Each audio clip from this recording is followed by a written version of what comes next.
Hey everyone. Thanks for joining us today. I'm Arjun. I work at a company called Scarf, and we're here today to do a workshop around how CNCF projects can use Scarf to track analytics, track download and usage metrics, really understand more about how their projects are being used. So thanks for joining. I'll give a bit of background about myself to start. So I lead go to market at Scarf, meaning I'm involved with sales, involved with customer success, involved with just any outside interactions that Scarf has with other folks. We work with a lot of CNCF projects today, so we have a strong partnership with the CNCF. We're going to hear a little bit more later about the offer that we give to CNCF projects. So everybody who's in the CNCF gets a special offer from Scarf. Yeah, just a bit more about me. I'm a former founder myself, so definitely have been involved with a lot of projects and companies from the ground up. I think that's a really cool part about open source is that it's a world in which people can come together and build things without needing, much infrastructure or much to back them up for it. So I think the CNCF does a really cool job of being able to bring projects like that into the fold, be able to help build them up and give them resources they need to succeed. Today I'm going to go through a few different items. So I'm going to start by giving some background into Scarf. I'm going to talk about a few terms that we, in particular, focus on that may be coming up later again in the talk, just to make sure that everybody's on the same page about what those mean. I'm going to talk about how to create Scarf packages, how to create Scarf pixels. Those two terms will be defined later, and then also how to go through different filters. And another thing is, I know that there's a chat session here. If anybody has any questions that come up throughout the conversation, feel free to jump in and send them. Happy to make this more of an interactive session. There's even a few workshop type of events that we can do, sort of like live hands-on activities. So anybody who's watching live, anybody in the chat, happy to work with you guys and help get you set up with some stuff. So yeah, feel free to chat or ask questions if they come up. So background about Scarf. Scarf is a platform that most projects use primarily for the purpose of being able to track how their project is being used. So to be able to track who is downloading the project, who is coming to the documentation pages and exploring the docs, who is coming to the website overall, who is actually using it in an ongoing manner. So who's continuing to use the project in their own systems or in their companies. It's really important to note that Scarf in general is very privacy focused. And I think this is one of the key reasons that we have been able to make this partnership with the CNCF. As you all likely know, the CNCF and the Linux Foundation cares a lot about privacy. And it's something that we have built from the ground up with our product. So when we're capturing information about users and about downloaders, we do not store any personally identifiable information. So everything we do is GDPR compliant, SOC 2 Type 2 compliant. And what that means is that we'll capture information about the user when they have downloaded. So we'll typically capture their IP address to be able to understand which companies are actually downloading the project or viewing the docs. And then once we have done that enrichment, once we've told you which companies are interacting, we then go ahead and get rid of that IP address. So again, we're not storing any personally identifiable information on hand long term. And that privacy piece of it is paramount to how Scarf views the open source community. We want to make sure that we're a solution that's usable by both the projects in the CNCF as well as one that companies or other entities that are built around those projects can benefit from as well. So yeah, a few different things that people use us for. It can be around open source lead generation. It can be about having all your analytics in the same place.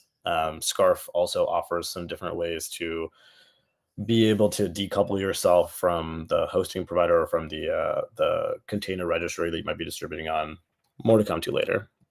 A few different terms that I think might be useful to go through together. So we'll dive into each of these a little bit more later, and I can also send over, or we can have sent over like a PDF that goes through all this stuff, or our docs which goes through some of the stuff. But just a few of them at a high level.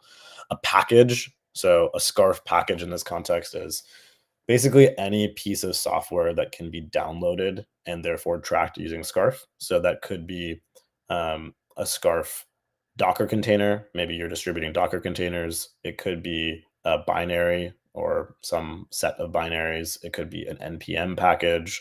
There's a lot of different ways that you're likely distributing your software, maybe via Helm charts, via Docker container, via Python, and we can sit in front of those downloads. Essentially, what we do is we act as a redirect, a thin redirect layer that when somebody tries to do that download, we'll give them a slightly different endpoint and your URL from which to do that download and redirect to the place where that software is originally hosted. So that whole concept in and of itself is a Scarf package.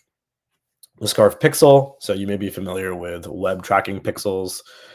Um, we have a very lightweight pixel. So it's particularly unique because it does not have cookies. It does not have JavaScript. It's just a single 1x1 transparent image that people will use to understand what's going on different web properties they have, their docs, their websites, etc. There's a concept of a Scarf organization. So really what that means is usually the project, maybe the company in some cases, will all have one shared space together in Scarf to be able to view analytics, to be able to create new things, to be able to edit things, so on and so forth. The Scarf gateway, that's just the name of the service that we use to do that redirecting for packages. A couple other things. So monthly tracked companies, when we're tracking all this data around downloads and usage, we're then enriching that and being able to tell you which companies are downloading and using your software. So, what's the commercial interest of the project that you're maintaining? We call each of these companies a monthly tracked company. So that's typically how paid Scarf plans get structured, is around the number of monthly tracked companies that are included. But CNCF projects actually get 50 monthly tracked companies for free. So that's something we can talk more about in a bit. The open source adoption funnel, the idea is that as people continue to ramp up their usage of open source, we'll start to put them into a funnel that indicates how mature they are in their adoption of the open source. And then we have different ideas for what constitutes uniqueness. So an endpoint ID means any end user that is identified by a specific IP address. An origin ID is a combination of the IP address plus their user agent. So it could be something as specific as an individual machine. Yeah, so to quickly go over what we offer to CNCF projects and users specifically, one is that because we have the partnership with the CNCF and the Linux Foundation, we do not need to require any additional approvals when it comes to using Scarf. So Scarf is already pre-approved by the CNCF, and a lot of CNCF projects use Scarf today. You might be able to see some of them on our website. We can even go through some examples if it's interesting for folks later. You also get unlimited seat licenses for maintainers. So anybody who is part of the steering committee or the project maintenance committee, anybody who's a maintainer of your project will get access to Scarf data. So nothing that needs to be paid for on that front. Typically, we will offer for projects that are on the free plan of Scarf, we'll offer 3 months of data retention. So 3 months of historical data around who's downloading and using things. As part of the CNCF, you actually get access to unlimited data retention. As mentioned before, the 50 monthly tracked companies, and then you also get the ability to filter data using the Scarf dashboard. I wanted to take maybe a brief second to pause here and say, anybody in the audience right now, I'd be curious if you want to maybe shout out the project that you're involved in, or if you already have a Scarf account, would love to hear that. If you've heard of Scarf, or if you have any questions that come up. If not, that's also totally fine. But if there's any, depending on the size of this group, I think there's maybe 20, 25 people who are looking at this and would love to understand if there's anything that we can do to personalize this around your project individually. And no rush. So if you end up chiming in later with more context around the projects that you are working on, would love that. And if not, I'll keep going as is.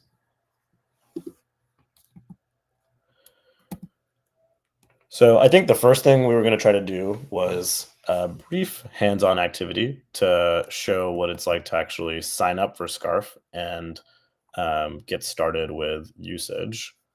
So the very basic thing to do would be to go to the Scarf website. You can go to about.scarf.sh. You can click sign up here. It's going to give you the option to sign up. I obviously already have an account, so it's just auto logging me in. You can log in using any of a couple of different OAuth mechanisms. So you can log in using your Google account. You can log in using GitHub Auth as well. You'll have to verify your email address. And then once you are logged in, you'll be prompted to go ahead and create an organization. And as mentioned before, an organization is the space in which that you would keep all of your different artifacts. So most likely, if you create an organization here, you're probably going to want to call it something that represents your project. So it could be the name of the project, it could be the name of the company involved with the project. It could be something that is really universally agreed upon as sort of like the name of that organization. Most commonly, I would say the name of the project is pretty common. Um, Once you have that project created, so actually let me create an organization here just for us.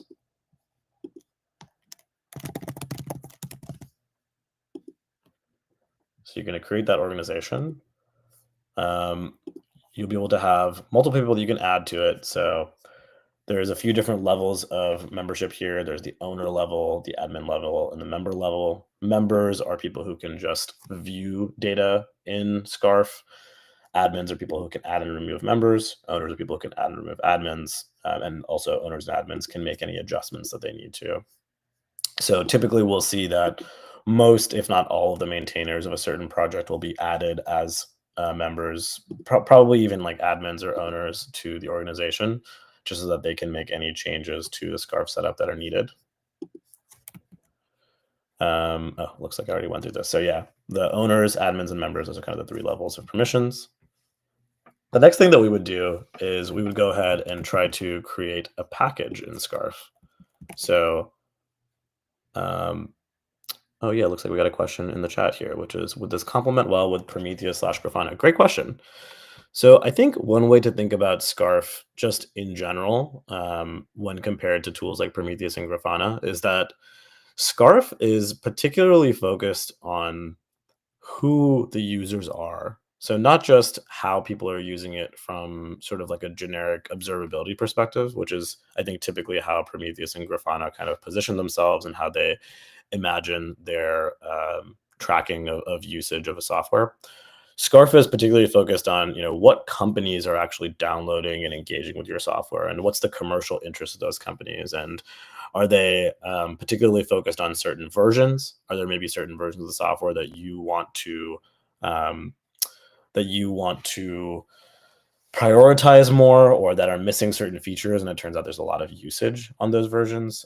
Where in the world are your users located? All that kind of stuff. So I think what typically happens is if projects are using tools like Prometheus and or Grafana, then you can actually integrate that quite nicely into Scarf, because one of those tools might be collecting observability data around certain features or certain signals that maybe you want to track from a product perspective. And oftentimes you would want to actually funnel some of that raw data into Scarf. And we can talk a little bit later how to do that. So any of that telemetry that you might be collecting in one of those tools, you can funnel that into Scarf and have us enrich that data to be able to tell you which companies are actually using your software on an ongoing basis.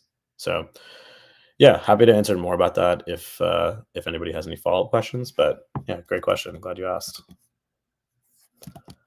Okay, let's take a look. And again, if anybody has any specific projects that they want to talk about, or specific types of distributions they want to talk about, happy to go into that as well, because I think that could be quite relevant here. So essentially, there are 3 different package types that are especially relevant for CNCF projects. So Docker packages, being able to track who is downloading Docker container images. That could be downloading them directly using a Docker pull command. It could be downloading them using Helm charts. It could be downloading them using a Docker compose file. As we know, there's a few different methods that people use to download Docker containers. Doesn't matter what the backend registry is. So we have people who use everything under the sun. People who use Docker Hub, people who use GitHub Container Registry, Google Container Registry, Artifact Hub, et cetera, et cetera. It's category number 1.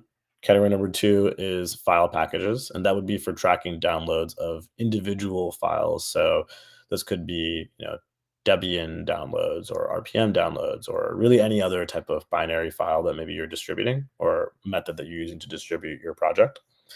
And then the other category here is event collections. And really what that means, I just realized that I was not sharing the screen, but can take a look here. And the third one here is event collections, which really what that means is collecting custom telemetry from within your application. So if there are any specific things that you might want to pass into Scarf, for example, if you had data that you were already collecting on for like observability purposes from Prometheus and or Grafana or other tools like that, maybe Posthog, you can take any of that custom telemetry and send it to Scarf to help get better enrichment on which companies are actually surfaced in that data.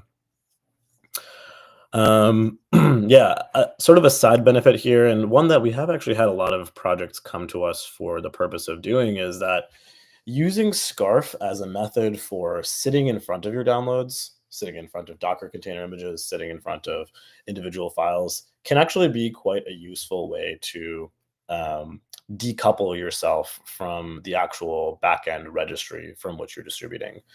So, for example, a common thing that we've seen happen before is if you're distributing on one of the different container registries, let's say Docker Hub, for example, and maybe there's some set of features on Docker Hub that make it difficult for you to use them, or you have a specific reason in which you might want to switch to a different registry in the future, but maybe not now.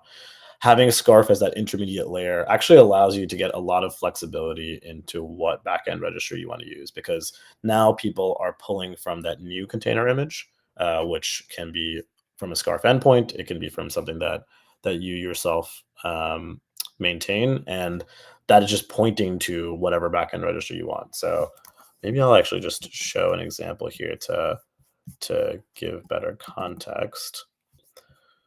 So basically, now that we have this organization in Scarf, we can go ahead and click this plus button in the top right, and then click this button that says new package.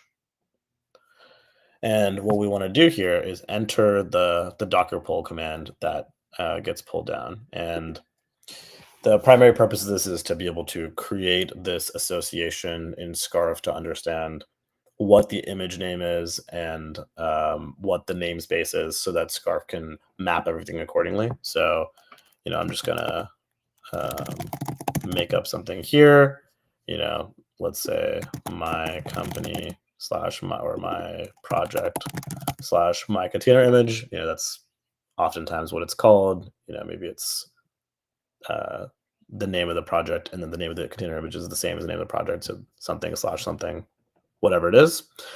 By default, Scarf will provide you with this this Scarf domain from which to make the pull command happen. So essentially what's happening here is as soon as I click submit, Scarf is handling everything in the back end, handling all the DNS stuff to make sure that if you were to run this Docker pull command, it will actually pull down your image, assuming that this is a real pull command that works as well.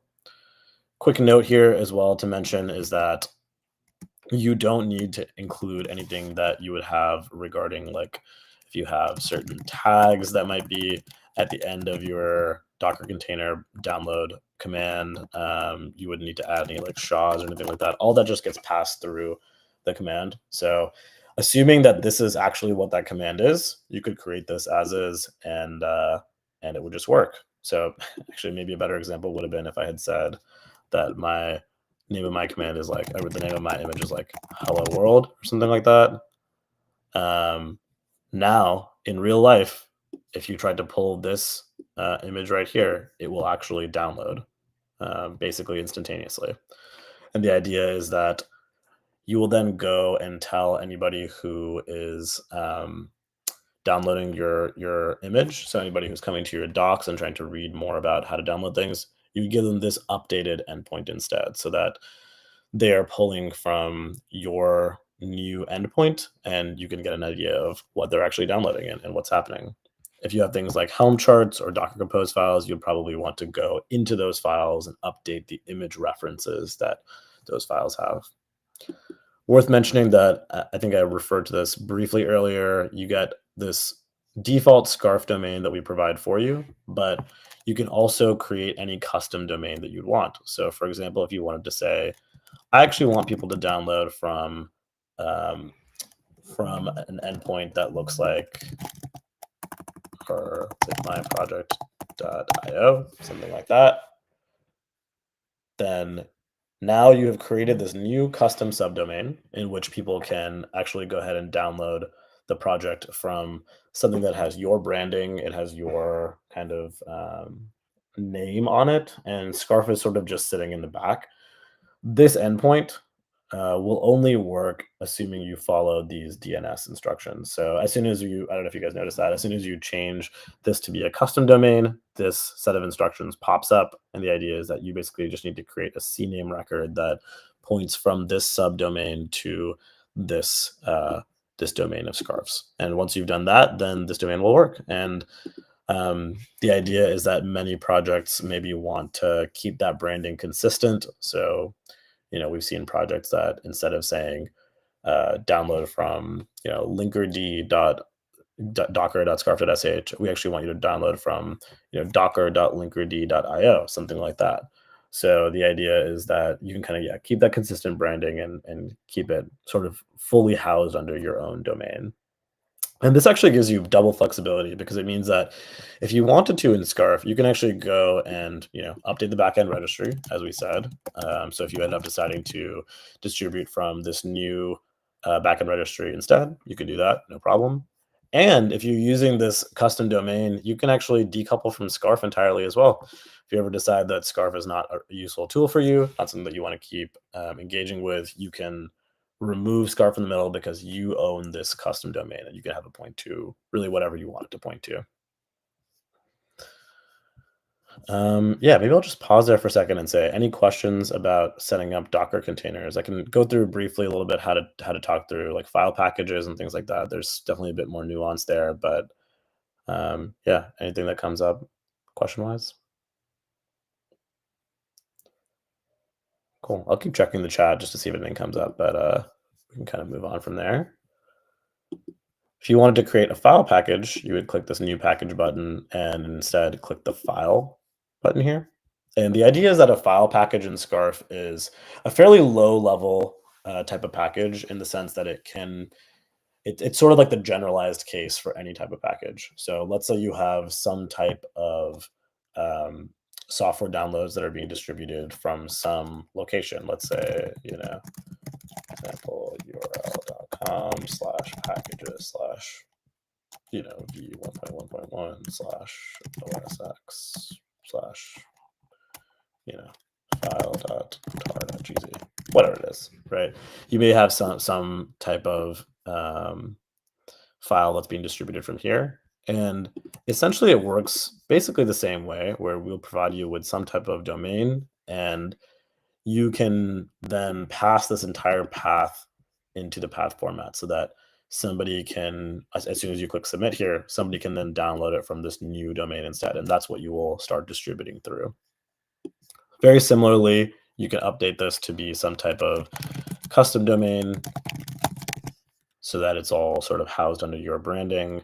And then also something that's quite powerful here is that you can actually replace any of these path items that might be more generalized to the broader use case with what we call variables. So for example, if you have this segment of the path that always refers to the version that the person is on, then you can just replace this 1.1.1 with the word version inside of curly braces. And then you would also update this here as well.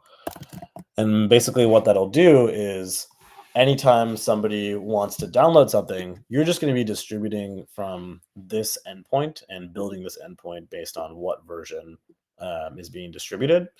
And then you don't need to come into Scarf and adjust any of the setup. It'll just automatically pass that version through from here into here and reconstruct the endpoint as is. So you can do this with literally anything. I mean, you could put in like this is the operating system, and you could say like this is the file type,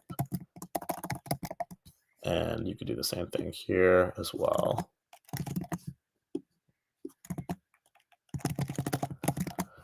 And then now, once you've created these variables, Scarf will automatically start to identify those as unique variables, can create histograms, can make them sortable, filterable, all that stuff. And basically, once you're collecting all this data, it will start to look like this, where you can see all of the downloads, how many of those are coming from unique individuals, um, a variety of other information, like for example, what country those people are coming from. If they're using some type of cloud environment, what type of cloud environment they're in.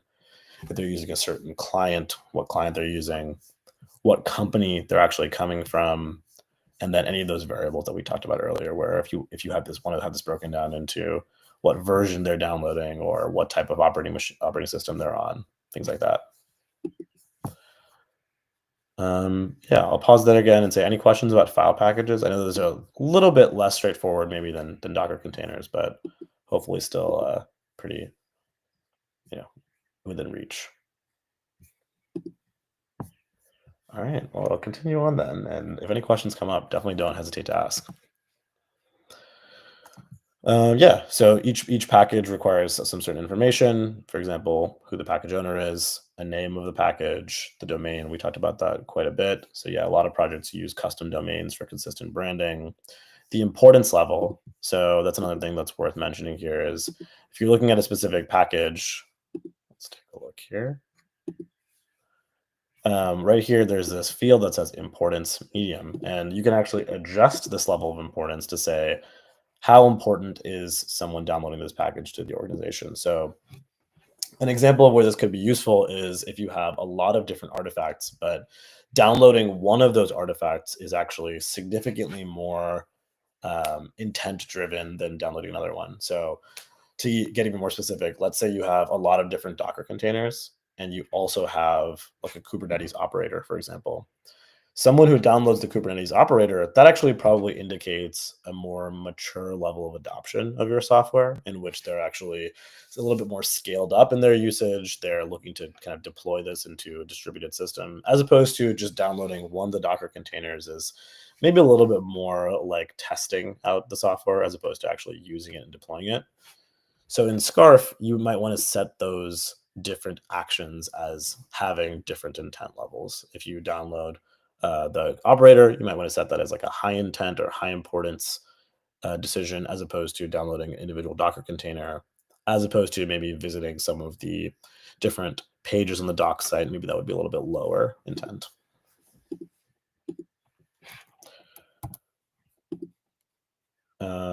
Yep, so we mostly talked about this already. Docker package is a Docker container image that gets distributed through the Scarf gateway. Yep, you do make a decision on whether you want to use a Scarf domain or a custom domain. File packages, low level, flexible. Yeah, you can kind of think of it like a fully customizable link shortener. I mean, really, with any of these download things, you can consider them like link shorteners that are able to actually point directly to pieces of software, and if needed, even be able to proxy those pieces of software. So there are some Docker clients in particular where just redirecting to Docker Hub or wherever the container is hosted doesn't always work consistently. So in those cases, we actually fully proxy the image, and Scarf just does that automatically out of the box, out of the blue, without you needing to worry about what's going on behind the curtain, so to speak. So yeah, a lot of people will use this to track things like GitHub releases, to be able to track all the different artifacts on a downloads page. Give you some examples here.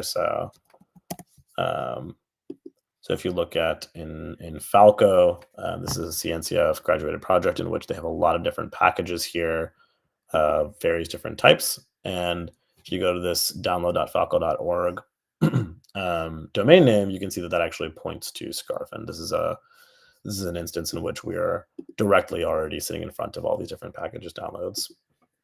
Or another example of the GitHub releases is that it's a project called Telepresence where they'll regularly release artifacts on GitHub. And previously these were being distributed under this assets tab, but now they're distributed here across a variety of different packages. And all of these are routing through Scarf typically.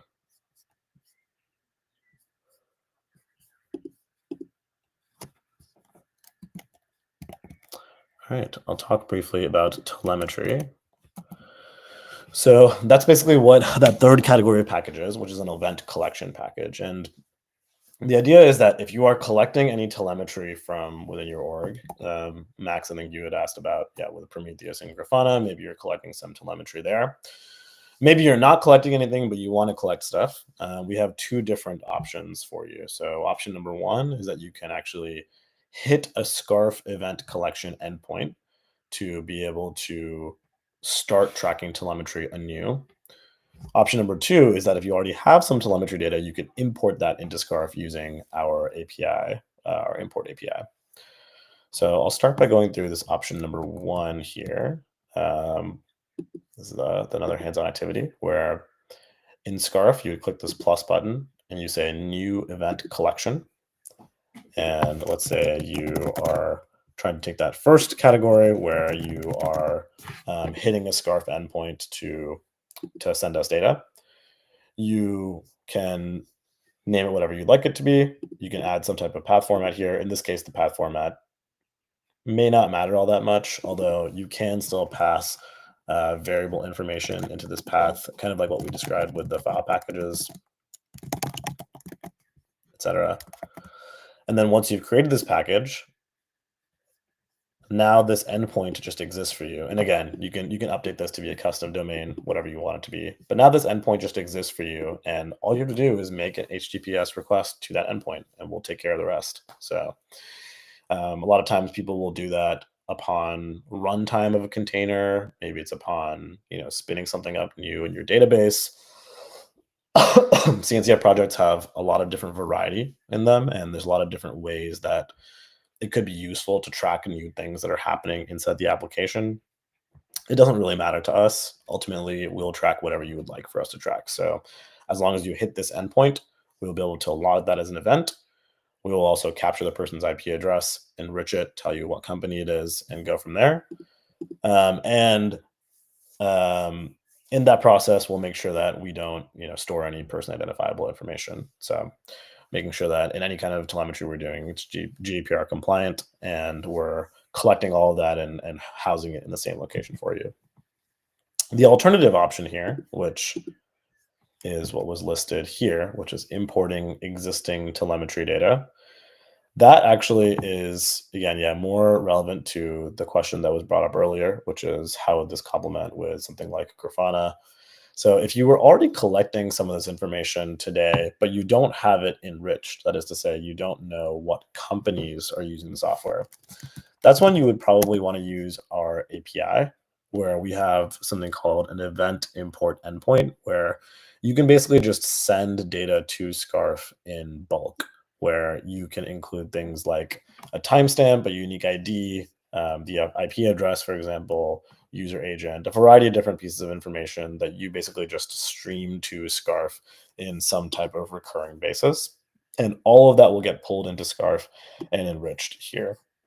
So the idea is that as long as you have some type of endpoint like this, you can send the data to Scarf at whatever rate you'd like to, and we'll be able to enrich it, collect it, and tell you what's going on with the ongoing usage of your software. The last category of things here is pixels, which I've referred to a couple times already. And as mentioned, the Scarf pixel is a very straightforward, cookie-free tracking pixel. It's probably like the lightest tracking pixel that I'm aware of, or at least one of the lightest. And the idea is that if somebody disables cookies on your website, this will still run. If somebody disables JavaScript in their browser, or maybe views your documentation pages in their local text editor, this will still run. And it's a pretty simple and basic usage of web tracking, where we'll just help you understand who is looking into your documentation, maybe who's looking into your marketing site if you have one, give you an idea of how far along they are in their adoption journey of your open source software. So in Scarf, if you go ahead and click this plus button here and then click new pixel, that's how you would go ahead and create that. You can name it whatever you want to. Let's say doc site pixel. If you'd like to, you can also give that a sub custom domain as well. So it's just going to be an HTML image, But if you were to um, want that the source for that image to not be a scarf domain, have it be some type of custom domain, you could have that be um, something like this as well, whatever you'd like for it to be. And you just create that pixel there, and then you get this button that says snippet, copy pixel snippet. You can copy that and just paste that directly on your site. So most people will usually paste it to the um, footer or the header of the site, because that way it'll get onto every page and we'll be able to help you understand what's going on from page to page. Some people will create multiple pixels and have one pixel that is focused on sort of just the most important pages and one that's focused on maybe some less important pages, and kind of delineate things accordingly there. That level of configuration, I would say, is largely up to you. But the idea is that you can see what this pixel looks like here. It's a very, very lightweight, straightforward pixel. It's literally just the image and the source.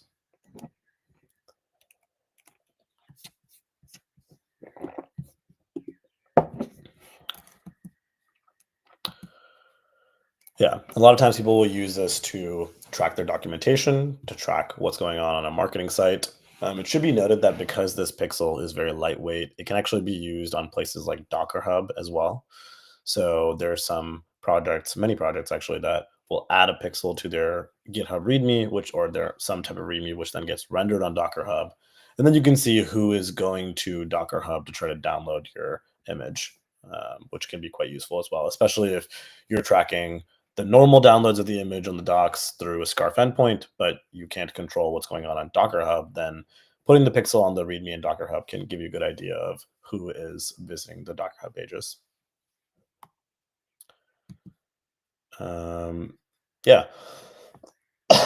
So then once you have that code snippet, you can paste that into the HTML of your docs pages. Yeah, in GitHub or GitLab, you would likely want to add it to the header or the footer of your docs page. If you're using something like MKDocs, then you can add it to, again, wherever you want it. We've added it to our copyright area here, as you can see below. I'll pause there again because I've gone through a lot of the setup related items, and I just want to make sure that I'm answering any questions or sort of tailoring this conversation to what is most desired from the audience. Is there anything that anybody has, whether it comes to creating packages, creating and tracking telemetry, creating pixels, any of that stuff so far that begs any questions from anyone?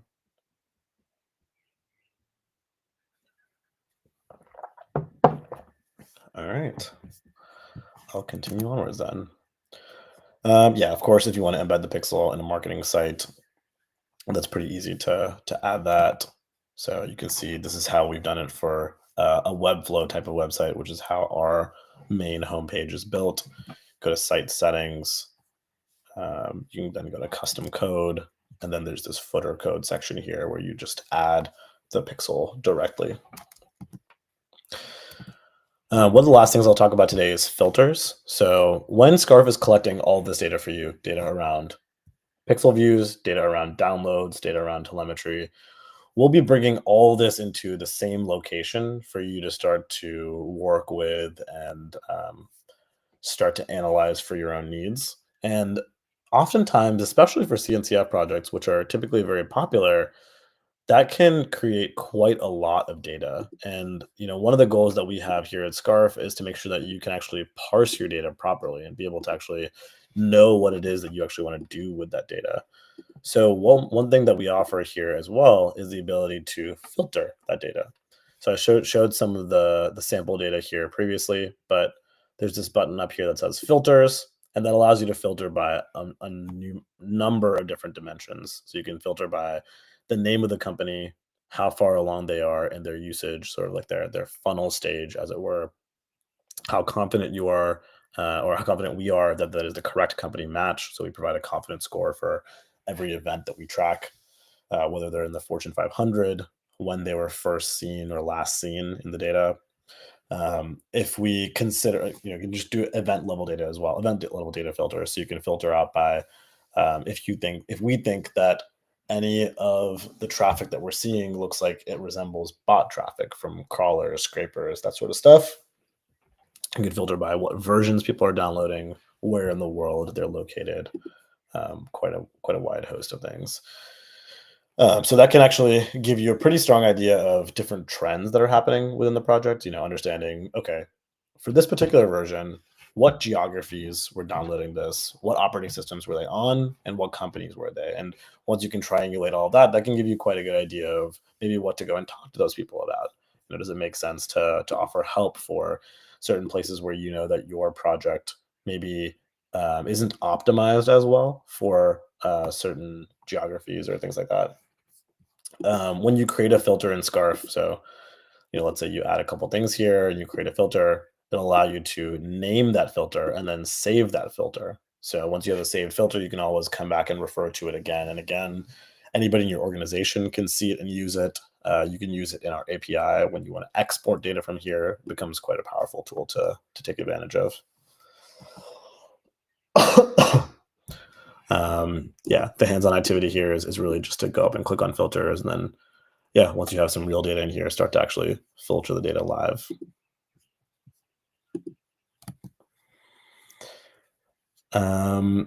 Yeah, here's a couple of examples of some common CNCF project filters. So one, which I alluded to briefly, was this idea of funnel stage, where when we're tracking all this data, especially the company data, we're starting to categorize them into what we call a funnel stage, which is going to indicate how far along they are in their adoption of the software.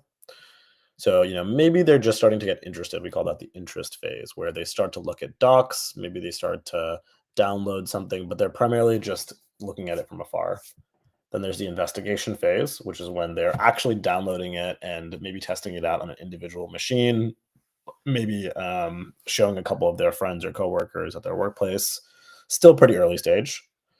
The experimentation phase, which is when we're seeing multiple people download it multiple times over, some period of time, where we can see, okay, it's very clear that they're actually testing this out. They may not have a very firm use case, but they're at least testing it to the degree that it's worth taking a further interest in. And then ongoing usage, which is where we've seen such an extended period of activity for such a long period of time that it's very likely that we would consider them to be active users of the software. So they're probably using it in some type of production environment. They're probably using it in a way that makes them dependent on it, that sort of thing. And the idea is that many projects will use the idea of a funnel stage like this to filter out who is in different stages of their funnel. So like who is just starting to try things out, who is really ramping up and hitting like that next inflection point of usage, who's already knee deep in it, they're already using it, they're probably depending on it. Or who has been using it at some point previously, but in fact now is actually quite inactive, and you might consider that to be like a churned user, for example. Another common type of filter is variable filtering. So, for example, some of those previous variables that we talked about earlier, which could be custom, like, what Python version are they using, or um, what type of cluster are they using, something like that. Any of those variables that you enter and pass through Scarf can also be filtered on as well. So you can just type in any arbitrary variable you've created, the key value pair for that variable, and then it will go and sort and filter all the data accordingly for you. So a lot of times projects that want to send us quite a bit of sample custom data will use that in there. And then enterprise activities. So I think I showed this a bit earlier, but if you wanted to look at, specifically the Fortune 500 companies that are downloading and using your software, and the ones of those that match certain variable criteria, you can do that as well. Yep, as mentioned, filters can be saved, named, and shared. It becomes available to the whole organization. And small note of warning is that if you change or delete any of the filters, that'll happen organization wide as well. The last thing here is about, or the maybe second to last thing here is about the homepage. So if you're in Scarf and you see the Scarf button, or if you open Scarf new in a new tab and you go to like scarf.sh, and you're logged in, it'll take you to this homepage, which is basically intended to be a general snapshot of information about your project. Just to give you an inkling into what that looks like with real data, you can always click on this sample insights button. So this toggle will allow this to be populated with sample data. And the idea is that this is going to talk about all of your packages and all of your pixels and basically anything that you could be tracking, but over the past month. So, across all that different data, how many downloads have you been getting? How many of those are coming from unique people? What's the widespreadness of usage of the software? Which of those packages are being downloaded the most? So, which ones are the most popular? What types of companies are doing the most interactions? How do the docs look in terms of page views and locations and page visits, all that kind of stuff. Something else that's worth noting is that you can rearrange this however you like. So if you want to move any of these up or down, and just kind of like get them in the right places for you to optimize your setup of this dashboard, that's totally up to you. And yeah, as mentioned, on these pages, on really any pages, you can toggle the sample insights button so that you can get an idea of what this is supposed to look like once you have full scale visibility. And yeah, the goal is that hopefully this is a very high level overview, but one that gave you a good idea of how to get used with Scarf. And yeah, hopefully you feel like now you know Scarf. So yeah, thank you for your time. Happy to answer any other questions that come up in the next few minutes here. Definitely excited to continue working with more CNCF projects. This has been a really strong partnership for us in the past, and really excited to be able to talk about how we have a new offering that we can give to CNCF projects. I think um, I believe we have posted the yeah, Libby I think posted the community Slack joining link in the chat there. So that's posted above. We can repost that again. I think it even showed up on the front screen below me at some point during this talk. Yep, there it is again. So anybody who has any questions, feel free to join that, and we'll be happy to answer questions in Slack. You can also reach out to me at my email address, which is just my first name, ARJUN, at scarf.sh. Maybe we can get that posted in there as well in case any questions come up. And yeah, we're happy to do this as often as it is helpful. So we'll be at KubeCon. We'll be available to um, talk to more CNCF projects about how to get better download and usage analytics about their project. We'll have a little station up to actually do that live with folks there. So anybody who will be there, we're excited to see you. Otherwise, feel free to reach out anytime. Happy to chat, and yeah, hopefully we can get to do one of these again at some point in the future and help get more people with better visibility into their software. Thanks for your time, everyone. And yeah, if any questions come up in the next few minutes, don't hesitate to ask.